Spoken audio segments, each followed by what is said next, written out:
as a pastor, we could, everybody wants you to talk about their issue, right? It's Cancer Awareness Month, and it's Domestic Violence Awareness Month, and it's Pastor Appreciation Month.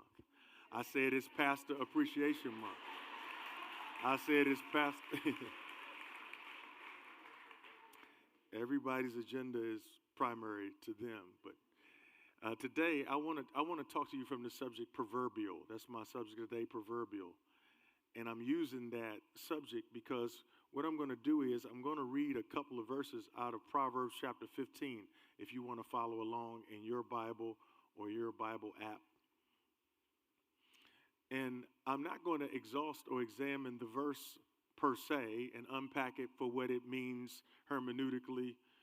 I really want to use the verse as a launching pad to share some things that are challenging me in my life, things that I'm learning, things that I'm not anything that I've mastered. Most of the things I'm managing in my life and trying to work through. The challenge of being a preacher is that you got to come up in front of a congregation every week and even talk about stuff that you haven't even gotten together yourself. And so you don't get to wait until you got 4 years under your belt to master that, because all I would talk about is the same thing every week. So this is a challenge. So it's not going. You're probably not going to say a lot in this message. Hopefully you'll think a lot, and hopefully it'll make you want to act differently or do some things differently. It'll be a challenge. So if you're taking notes, I think that's a better way of learning, by the way, when you can write down. It's one thing to hear something. It's another thing to write down what you heard that mattered. Then it's another thing to put asterisk beside the thing that really mattered. So you can go back, because you're going to write down a lot of stuff, but it's the thing. Whatever you put an asterisk beside, that's that thing that you're supposed to do something about. And then you got to put it into your calendar and put it into your plan. And I'm going to do something about this. So I'm going to start in Proverbs chapter 15 in verse 1.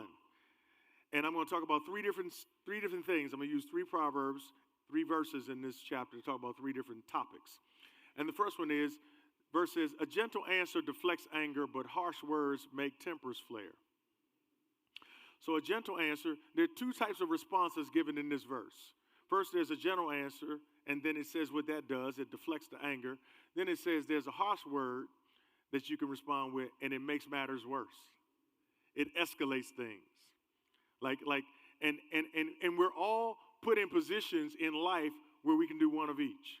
Somebody says something to us that we know, somebody we're in a relationship with, somebody we live with, somebody we don't know. Somebody can say something to us in the store. So we could be in a line, somebody, I know you know I was in front of you, and that's your moment. That's your moment right there. Here's what the the sermon was about. I mean, we always have opportunities to go there, and there's systems at work. There are always systems at work. What this verse reminded me of is our social systems. I'm going to give you three of them. Three social systems that came to mind. First of all, before I give you the system, understand that an answer is expected when somebody says something to you, in both cases there's an answer. One's a gentle one, the other one's a harsh one. And so typically we're supposed to respond. There's some things we should ignore. In fact, in Proverbs 26 and 4, I always love Proverbs 26, 4 and 5, because it seems like the Bible is contradicting itself. But watch this. In Proverbs 26, 4, it says, don't answer the foolish arguments of fools, or you will become as foolish as they are. It's like, don't even pay them no attention. Then the very next verse says, be sure to answer the foolish arguments of fools, or they will become wise in their own estimation. So do we answer them or do we not? It depends on the situation. It's case by case. There's sometimes when it makes no sense to respond to somebody. That's why you can't create a law behind this. You know what? I check everybody that crosses the line with me. I check all of them. You don't want to get checked, don't come at me, because I checks people. That's your so you don't want that system, and then you don't want to even have the system say, I ignore all foolishness. I don't even pay it no mind, don't even respond to it, ignore, delete, block, all that. You gotta be open to God for every circumstance and every situation. One time it may say, God says, I want you to say something to that. Or just let that go. Because you gotta say, where do I ultimately want to end up? By the way, if somebody comes at you wrong, try to respond on the same platform that they came at you in. In other words, if somebody emails you something that was offensive, always respond knowing that the person that emailed you is not the only person that's going to see your response. They blind copied it 100 people to show them how you responded. So always, you can get offended by a single person, but you're going to respond to an audience. Always know that. So be wise. Just elbow somebody, say, I think that was for you. I don't know you, but I think. Now, let's talk about these systems. The first system I want to talk about, what's up, Coach? First system I want to talk about is this reactive system. So there's a reactive system that it's sort of like a person who operates in reaction doesn't reflect before they respond. They just react to everything. What you talking about? Even if they say it softly, it's still violent. So somebody comes to them and challenges them about something. I say, I bet you would know. They ain't even raise their voice, but they just stab you right in the heart. You know anybody that's calmly cuts you up? See, a soft answer cannot be just because it's soft doesn't give you permission for it to be sarcastic. You understand what I'm saying? Don't laugh too hard because we're going to think it's her. You got just look straight ahead. So reactive people just like they're combative. It's just there's no time. What a better response is to be reflective. Like, okay, you know what? Let me think about how I want to come back on that, based on where I want this to end up in the future. Like, what do I value? What are can I put my values into this moment? Because this moment may take me somewhere that I'm going to regret later. And this person may be a little out of control, a little hostile right now. And you don't want to condescend to people like, can't you just calm down? You don't talk to another adult like that. You don't want to talk to them like a child. You need to understand this person. Whenever somebody's upset, they're hurt. I don't think we understand that. We just think people are just angry for no reason. People who are angry are just operating in an advanced stage of hurt. Because nobody's going to stay hurt and disappointed long. They're going to operate in rage. I'll tell you another thing they're operating in a moment. So beware, am I reacting or am I reflecting? Am I reflecting on what do I want the outcome to be? All right? Here's a second system that I see when it comes to this soft answer. There's a system, some people are very defensive. They operate from a relational defensive system. And by that I mean, this is a person who they spend most of their adult life trying to convince everybody of how good a person they are. So here's the problem with that. When you try to bring something to their attention that they did that hurt you, they're not even denying that you're hurt. What they're incredulous about is that they had anything to do with it. They're like, I'm sorry you felt that way. That's not even the kind of person I am. I love the Lord. I have worked hard on controlling my tongue. I would never do that. They can't empathize with your pain because they're so busy trying to defend their innocence. Some of y'all nodding your head because you know exactly the person. Somebody coming to mind right now. And whenever you go to a person like that and you're trying to be understood about what they did, they can't really enter into your pain. It would almost be like, now, some of y'all may not believe this, but I really do. I really am a Christian. I know some of y'all probably don't believe that. Like, I'm really all in with the Jesus thing. You understand? That would be like somebody coming up to me and saying, you're an atheist. Like, dude, that don't even make sense. I certainly wouldn't be doing this if I was an atheist. And I'm saying that's the reaction you would get from a person who's in defense. Their system is defensive. When you try to get compassion from them, they're like, never mind you bleeding out. And you say, well, why are you looking at me like this? I just can't believe you would think that's something like I would do something like that. Are you serious? Look at this. Listen to this. For all my defensive people who operate in that system, go to Romans 12:3 for me. Romans chapter 12, verse 3. Here's a verse I want you to grasp hold of. It's not to condemn you. It's to help you think differently. Because of the privilege and authority God has given me, I give each of you this warning. Don't think you are better than you really are. Be honest in your evaluation of yourselves, measuring yourself by the faith God has given us. You are not that great. You are not so great that you're not capable of hurting somebody intentionally, subconsciously, or unintentionally. Instead of trying, this is what we should do. When somebody comes at us expressing hurt, what we should do is to say, we should listen to them, prove to them that we've understood what they said by saying, listen, I think I hear you saying this, this, and this, and you put it into your own words until they say, yeah, that's it. Then you validate them. And you say, you know what? It makes sense that you would feel that way. And I apologize that my actions or inactions or my words or silence made you feel that way. I am sorry about that. Is there any way you would like me to handle that differently in the future? I'm going to say that again. First of all, you listen to the person. Then you share that you prove that you've understood. See, we listen to a person and we ain't really listening. We just waiting on them to stop speaking so we can defend ourselves. Like a courtroom. Like, all right, go ahead. Go. I know you. Oh, I know you ain't go. You finished? No. You listen with, I understand. Understand. You flip that around. That means you stand under a person. Teach me. I want to know what it's like to be. I don't even have to agree with you. I just want to understand you. You might be way off in what you're saying, but my job is to understand you. If I value the relationship, if I value God, people matter to God. Most of us don't respond that way. That's why we have fights and arguments or silence in our relationships, because we don't try to understand the other person. We're so busy trying to be understood. How can you think that about me? No, understand, then validate and say, that makes sense. I can see how you would have felt that way. And I'm sorry that my actions or inactions or my words or my silence made you feel that way. And is there anything you would like for me to do in the future differently when this happens? I can't guarantee you. I'm saying, can we discuss an amendment going forward? Who's going to argue with that? The reason why there's arguing is because we don't handle it that way. Here's the third system that I see in this, and this is what I call the fear-aggressive system. Most people who are very aggressive in a relationship are really scared. And I know it's hard to connect fear with anger, but most angry responses are born out of fear. In fact, some people will try to fight you. Some people you're in a relationship will try to start a fight with you because they're afraid. You know what they're afraid of? They're afraid of the distance in the relationship. They're afraid of losing you, so they'll pick a fight with you because at least if we're fighting, you're paying me attention.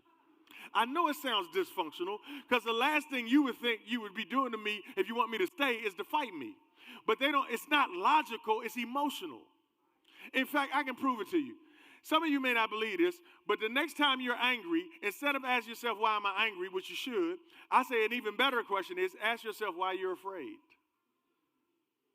Pastor Jeff used to say this all the time. The answer is in the anger.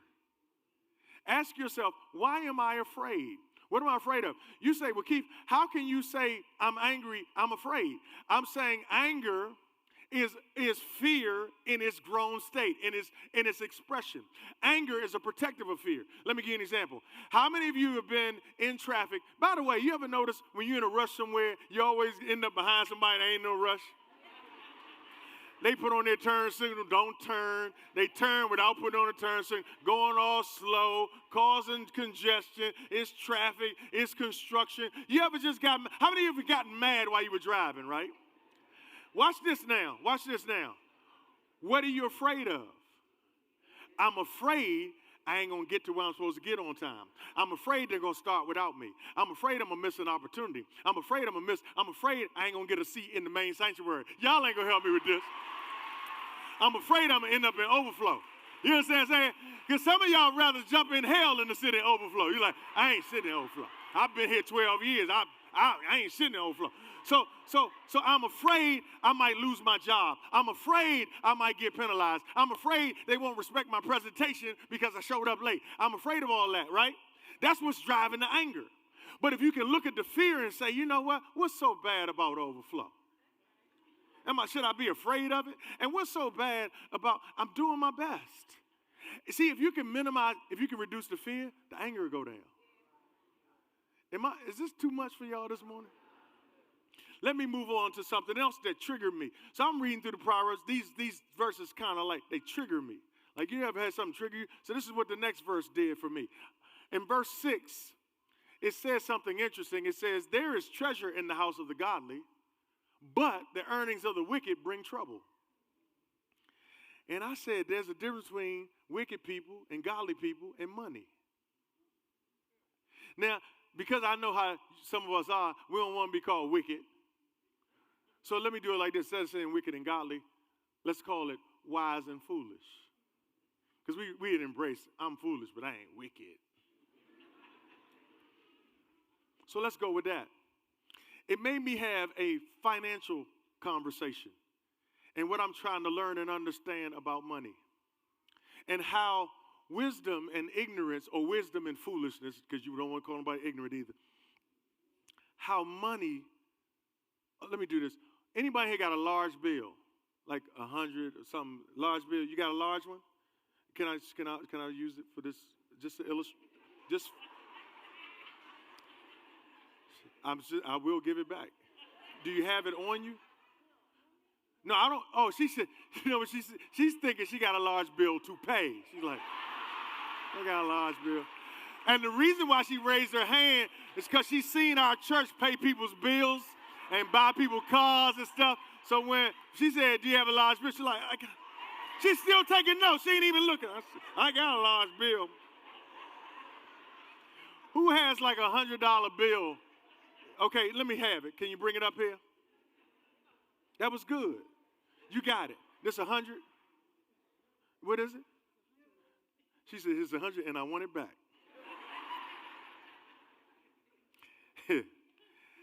I want you to think about this $100 bill for a second and think about what we can do with it. You know, what was the Mary J. Blige concert tickets? How much did them cost? Couldn't even go, huh? I'm saying, when you get $100 in your hand, do you think about what you can get? Like somebody right now, there's a sale online that you saw. It's a lady, I feel you in here. And you know it was $79.99, and with shipping and tax, I can get this today. There's things you can buy for $100. You know what else? There's something else you can do with $100. You know what you can do with this $100? You can invest it, and then don't touch the $100. Only use the interest that you make off of it. So if you make 4% interest on $100, you made $4. So you can do what you want with the $4, and you never touch the 100. That's one thing you can do with it. Here's another thing you can do with it. You can invest $100, and then reinvest the percent that comes into it, and only take a percentage that may be less than inflation, so that your money is still growing. Or you can take this $100 and invest it, and then invest all of the dividends and keep reinvesting it. It's a mindset. The mindset of the wealthy don't think, what can my money buy? They think, what can my money earn? You do it this way, you remain poor. You come to this level, you'll be in the middle class. The further you go down this line, the wealthier you get. It's a mindset. We have to change the way we think about what we think about the treasure that we have in money. We don't think about our money working for us. We think about us working for money, getting a lot of it, so we can get a lot of stuff with it. You can have your 100 back, but you better hurry up. Put up on the screen for me, I want to show you, I saw this young man, his Joshua Sheets has 8 levels. There are 8 financial levels I want to walk through with you.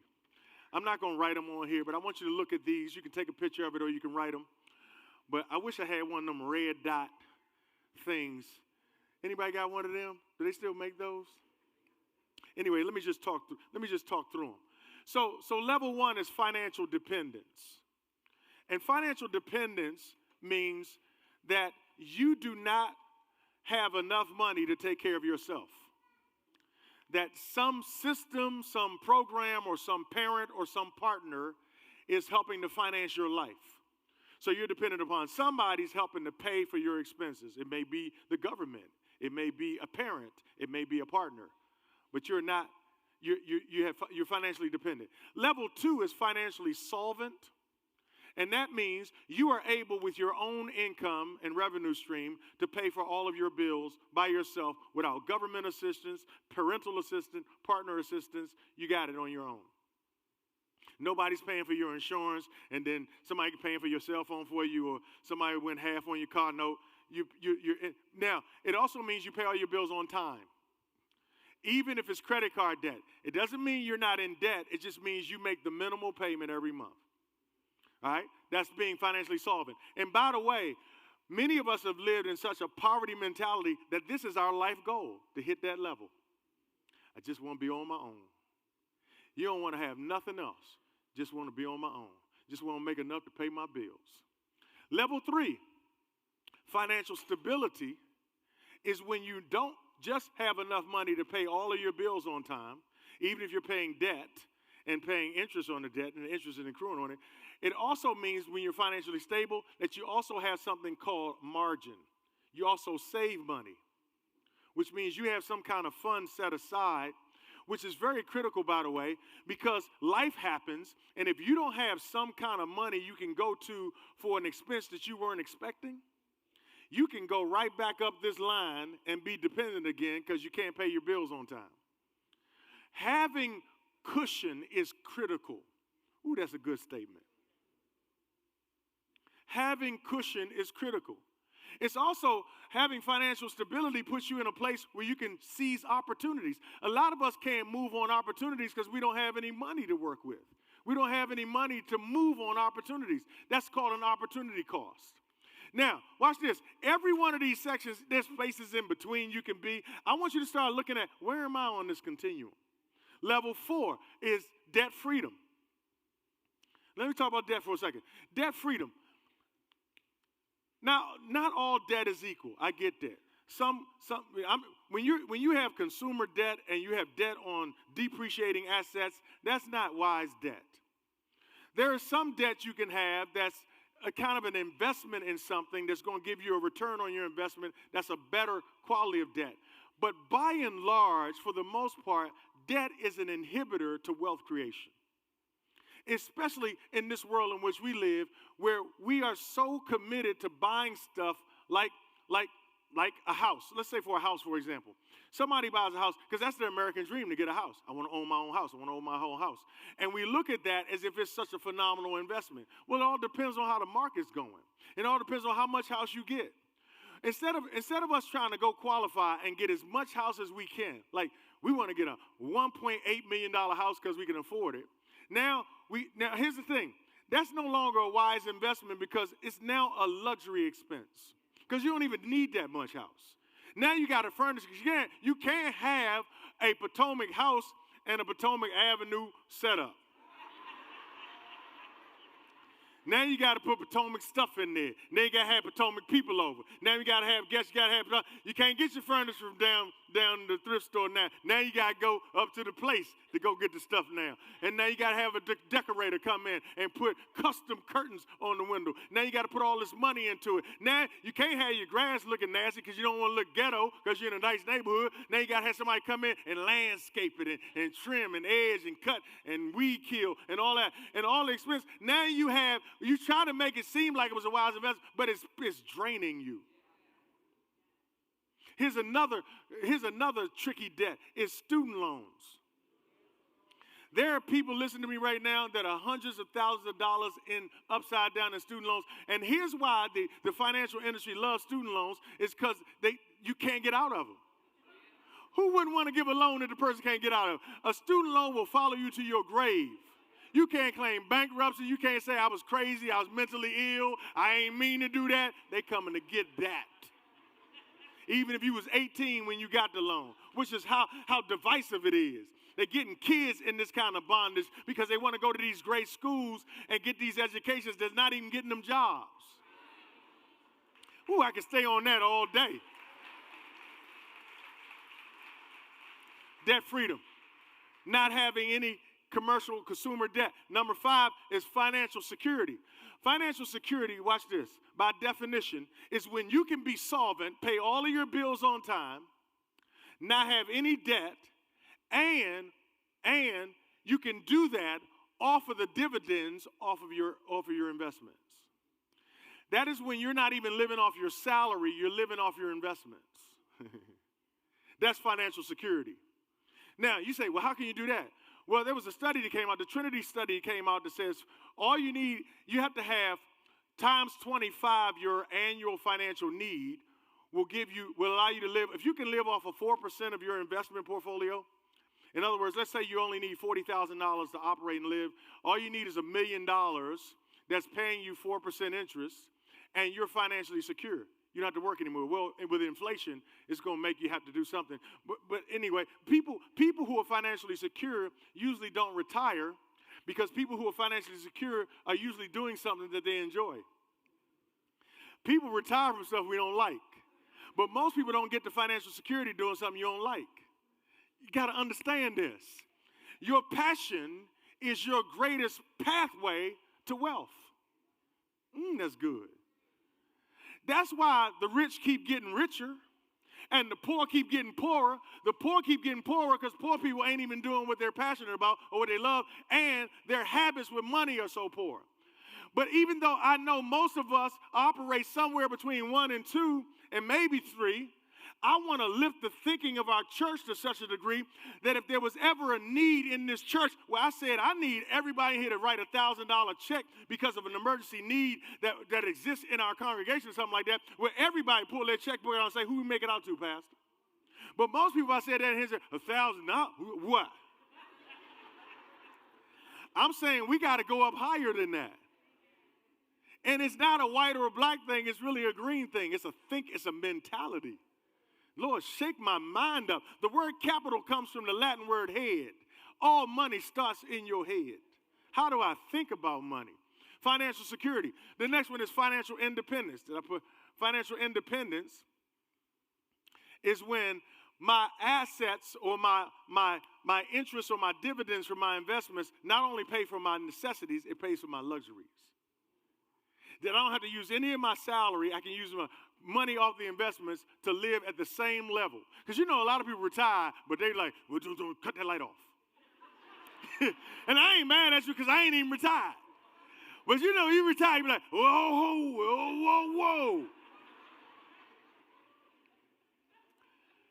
There's a level of wealth you can get to and your lifestyle don't change. Woo! I don't care. If you ain't trying to go there, you got to talk to some people. We don't even have friends like this. Got to read about them. But we ain't reading nothing because we watching hip-hop Wives of Atlanta. We watching TV.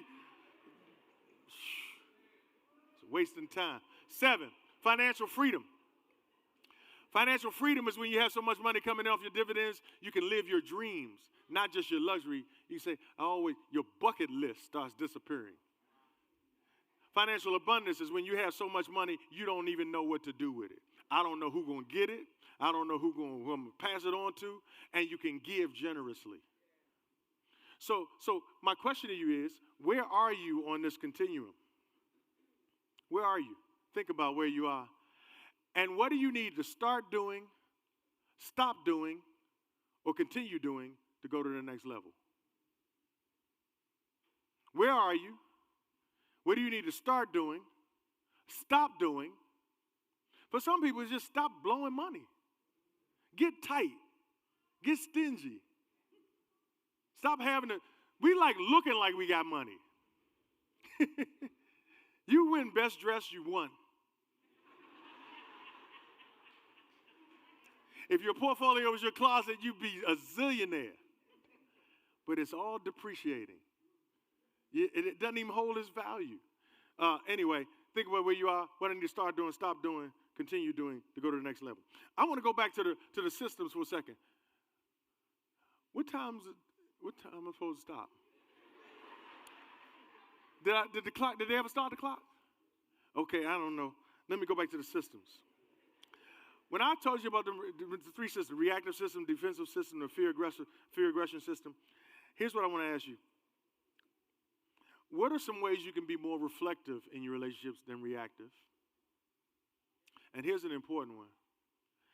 Is there anybody that you need to apologize to for operating in an unhealthy system? Like when you see yourself. It's easy to see other people when you hear preaching and say, boy, she so needed that. Boy, he should have been here. I'm going to get him the tape. It's a whole different level when you see yourself and you say to the people who've been impacted by your behavior, I just want you to know that I'm sorry. I'm sorry because I'm really defensive or I'm really reactive, and I want to acknowledge that I've been that way. This is church, y'all, for real. I was asking the Lord, I said, how come I can't get one of the messages where people shouting and running around, throwing money on the stage? Like, come on, they got to get on the organ and stuff. A dude told me after service last night, he said, I was in a church like that, and I was running around the church like that, and I was buck wild. So I'm just saying, I'm not against that. I wish we could do both. But what really matters is what you do when you leave, right? Because it's hard to invite somebody to a church that hadn't changed you.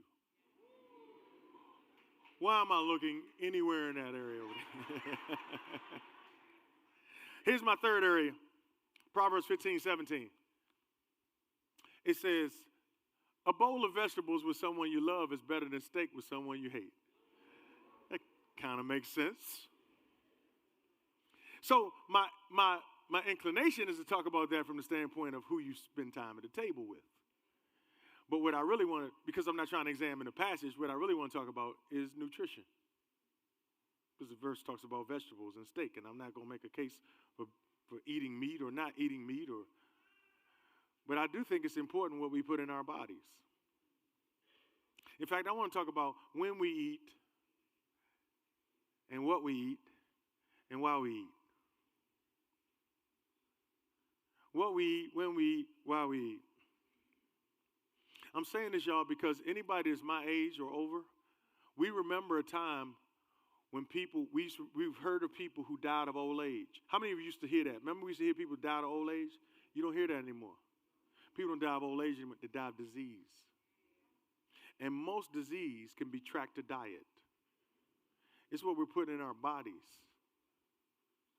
In many cases, we're killing ourselves with our forks. And I told you I haven't mastered this, but I'm paying attention to it. Like what we eat. Like what needs to be dismissed. There's some things we already know is not right. And you know that ain't. We know we shouldn't eat that. And then like what kind of supplements do we need to add to our diet because it's such a nutrient deficient world that we live in that some of the stuff we eat doesn't have any nutrients in it, so we got to supplement. And the reason why this data is not so readily available to people is because in the medical world, they don't talk about nutrition a whole lot. They're not paid. That's not how they get paid. If you go into a private practice of a private doctor, that doctor is in business because he has patients. Hear me good. This is no slight against anybody in the medical world. These are facts. The medical profession is a business just like every other business. You stay in business because you got clients. Who wants to render a service to anybody that will never need you again? You understand what I'm saying? If I do hair, I would never do your hair so good you ain't got to come back. I'm going to do it so in 2 weeks you'll be like, these edges they're going to put that thing back on them again. Put that thing on them edges again. You know the gel ain't going to keep it down. That thing will come back up on you. Let it rain.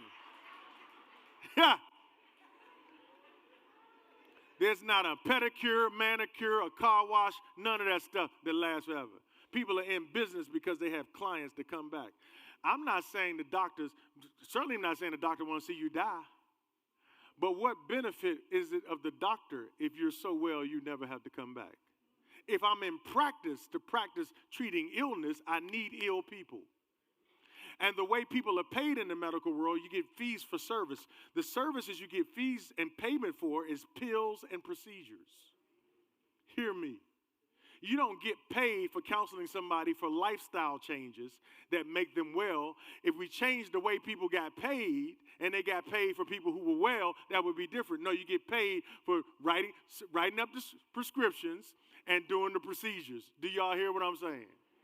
So, and here's the other thing. It's not even a slight against people in the medical world because I'm not saying they're bad people at all. What I am saying is this. Most medical school people who finish medical school have very little training on nutrition. Forget about nutrition being a divergent to illness. What about nutrition's power to reverse illness. If God, everything we need medically had to be coming out of the ground in the garden because there were no pharmacies. So how do we, oh God, I got to leave this alone. I done went too far on somebody. Nah, you're gonna get an email.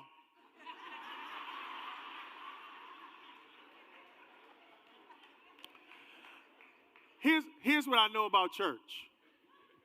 So I grew up in church, and as a preacher, as a young preacher, I used to be slim. But when I started preaching, I started getting big because all the sisters and the mothers in the church want to feed you. But they don't feed you vegetables. They feed you cake and rolls and macaroni and cheese and fried chicken. And the string beans they don't snap. They and they got a piece of fat back and turkey neck in there. Swimming. It's to be swimming in.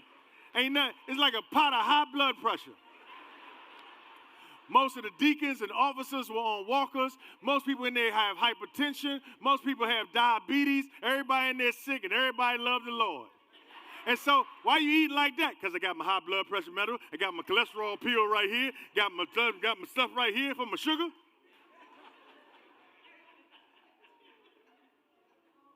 Then we pray over the food. Lord, bless this food for the nourishment of my body.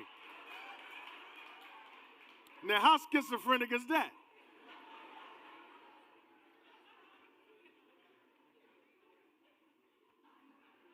And I've been trained. I smell it and want it.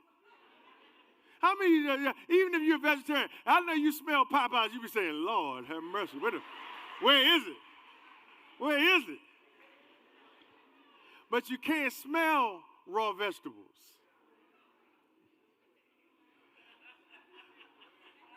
I'm going to move on.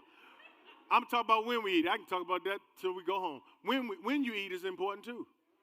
Eating late at night, like right before bed, is unhealthy. There should be a 3-hour window before our last meal and before we go to sleep. This thing that I'm learning about now about intermittent fasting that allows your body to continue to burn fat overnight and into the next day as long as you can go. Helps your body to stay in a metabolic rate, a metabolic state. Because as soon as you eat, insulin hormone is released, which stores fat. When you're not eating, growth hormone that burns fat is released. And so one of the ways of losing or maintaining weight is to not eat all the time. Like compress the times that we eat and be selective in the things that we put in our bodies. Because there's some things you can't reverse. Even if you pray over it. Then here's this, what about why we eat? You know there's a connection between mood and food. And all y'all skinny people that's trying to laugh at us fat people, and y'all slim sick, most of you. You just had the genetics that it just don't show. But that don't mean you well. Just had to get them too, you know what I'm saying? Since we're going to get everybody today. Like, how many of you notice when you're sad, how many of you like me, you have feelings that make you want to eat something bad when you have certain feelings? You might be sad or lonely, or you miss your mama, or you miss something. Do you ever notice you never want raw broccoli when you miss your mama? Boy, I sure wish I could just have me just a whole head of broccoli.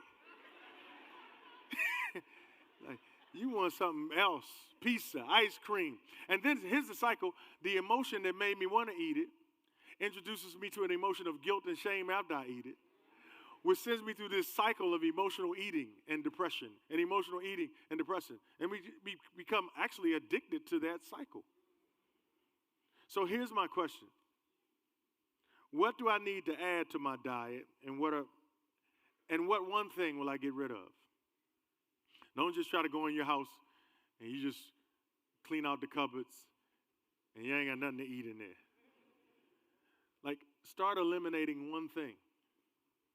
That even if God gave you the grace to get away with eating it a long time, see, it's not just about the quality of life, y'all. The quantity of life, it's the quality. Because people still living a long time, but they're not living well a long time. If the last 2 years of your life you can't stand up, long without having to lay down. You can't sit up right without having to lay down. You can't walk. You can't help. Like, that's quality. And I'm saying all of that's connected to how we nourish and nurture our bodies. One of the greatest gifts that Vicki and I got was a granddaughter. From our daughter had a baby. And this little girl, I'm getting so attached to her. I'm 50 years older than her. And now I'm calculating, what am I going to do to be here so I can see her development and stuff? And it comes back to that table. I got a lot on. See, you got to pay attention what's on your plate. Ooh, that's good. I already got a lot on my plate because I'm a pastor. So I can't have a lot on this plate and not have the right stuff on the other plate. That's good. Ooh, that's good. Look at somebody and say, what's on your plate? Thank you, Lord, for your word. Thank you for this truth. May it transform us. May it not just inform us. May it transform us. In Jesus' name, amen.